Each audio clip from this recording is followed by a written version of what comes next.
BJP Karnataka के विधानसभा चुनाव में स्पष्ट बहुमत का लक्ष्य लेकर चल रही है। इस रणनीति में इस बार 5B की अहम भूमिका होगी। प्लान 5B में जो 5 जिले हैं, इन जिलों में कुल 72 सीटें हैं। 2018 के विधानसभा चुनाव में बीजेपी 30 सीटों से जीत पाई थी। बीजेपी कर्नाटक के विधानसभा चुनाव में स्पष्ट बहुमत का लक्ष्य लेकर चल रही है। इस रणनीति में इस बार 5B की अहम भूमिका होगी। प्लान 5B में 5 जिले हैं, इन जिलों में कुल 72 सीटें हैं। 2018 के विधानसभा चुनाव में बीजेपी 3 सीटों से जीत पाई थी। कर्नाटक विधानसभा चुनाव को लेकर बीजेपी ने प्लान 5B तैयार किया है। बीजेपी के प्लान 5B में कर्नाटक के 5 जिले, जिसमें बंगलुरु, बेलगाम, बागलकोट, बीदर व बेल्लारी में एक खास रणनीति के तहत फोकस रहेगा। सूत्रों के हवाले से खबर है कि इन 5 जिलों में पिछली बार की तुलना में 20 सीटें बढ़ाने की पार्टी की कोशिश रहेगी।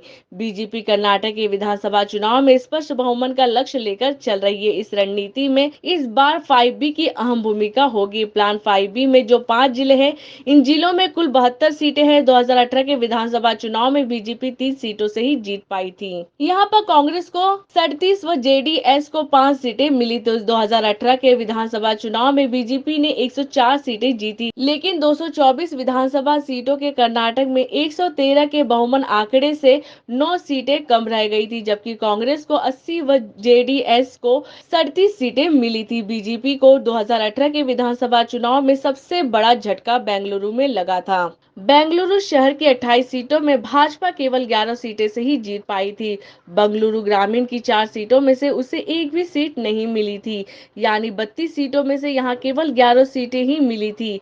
तब पार्टी को बेलगाम की 18 सीटों में से 10, बागलकोट की 7 सीटों में से 5, बीदर की 6 सीटों में से 1, बेल्लारी की 9 सीटों में से 3 सीटें मिली थी। बीजेपी इस बार विधानसभा चुनाव में इन 5 जिलों की 72 सीटों में से 50 से अधिक सीटों को जीतने के तहत प्लान 5B पर खास रणनीति के तहत काम कर रही है।